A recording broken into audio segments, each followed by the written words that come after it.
और नहीं तो कांग्रेस के नेतृत्व में यूपीए सरकार थी। राजद भी उसमें सहयोगी था। मुंबई में बम ब्लास्ट हुआ था। सैकड़ों लोग मर गए थे। कह रहा था कि पाकिस्तान ने ये किया है।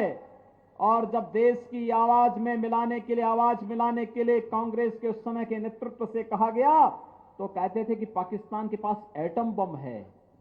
एटम बम से डर रहे थे। और आपने देखा होगा पुलवामा में परसों टेलीविजन में आपने देखा होगा पाकिस्तान की संसद का दृश्य कि पुलवामा के समय जब आतंकी हमला सीआरपीएफ के जवानों पे हुआ था, बिहार के भी कुछ जवान शहीद हुए थे। और तब भारत के बहादुर जवानों ने पाकिस्तान के अंदर घुस करके आतंकी कैंपों को नष्ट किया था। और उस समय भारत का एक विंग कमांडर पाकिस्तान के अंदर हमला करते हुए जब उनका एयरक्राफ्ट नीचे गिरा तो पाकिस्तान के अंदर उनको बंधक बनाया गया। आपने देखा होगा विंग कमांडर अभिनंदन को पाकिस्तान को 24 घंटे के अंदर उन्हें सकुशल भारत को सुपुर्द करना पड़ा था।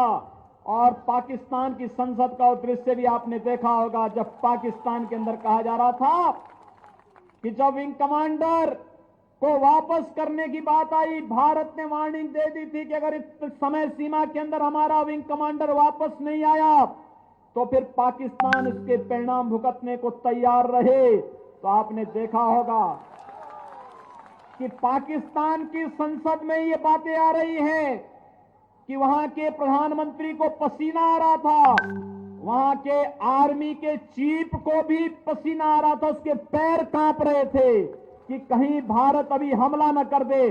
और उन्होंने कहा भैया जल्दी से इनको वापस भारत भेज दो, नहीं तो भारत हमारा काम तमाम कर देगा।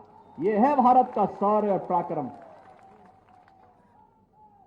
आज कोई भारत की तरफ टेढ़ी नजरों से देख नहीं सकता, और देखेगा उसकी आंखें भारत के बहादुर जवान निकाल करके तस्तरी में परोस करके भारत की जनता के सामने प्रस्तुत कर देते हैं।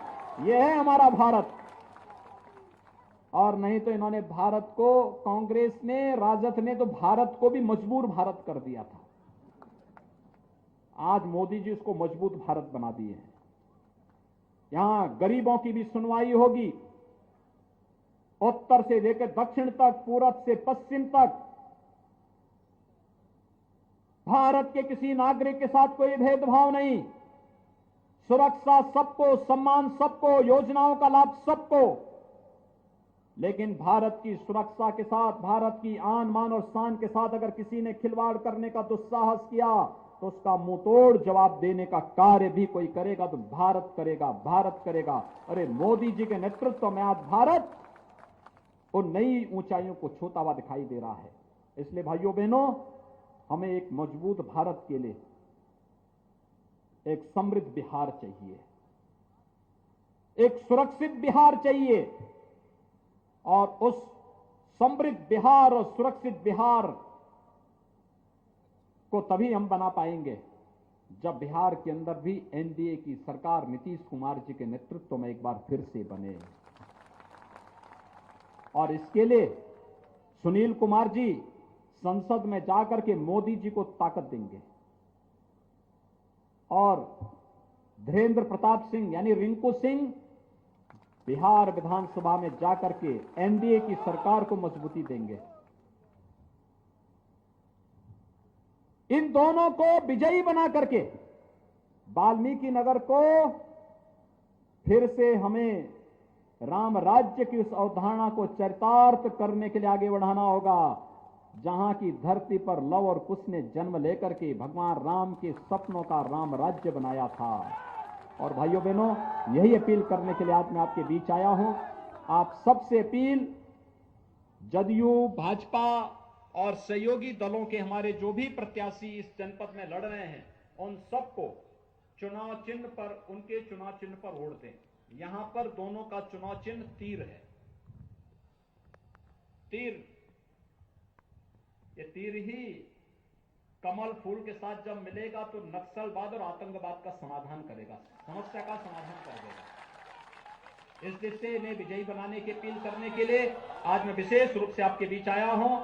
आप सब इतनी भारी संख्या में यहां पर उपस्थित हुए हैं, आप सबका मैं एक बार फिर से हृदय से अभिनंदन करता हूं, आपका स्वागत करता हूं। और यहां पर तीर चुनाव चिन्ह पर जदयू के विधानसभा के प्रत्याशी धीरेन्द्र प्रताप सिंह रिंकू सिंह को और लोकसभा चुनाव में सुनील कुमार कुशवाहा को भारी मतों से विजयी बनाने की अपील करते हुए वाणी को देता हूं विराम।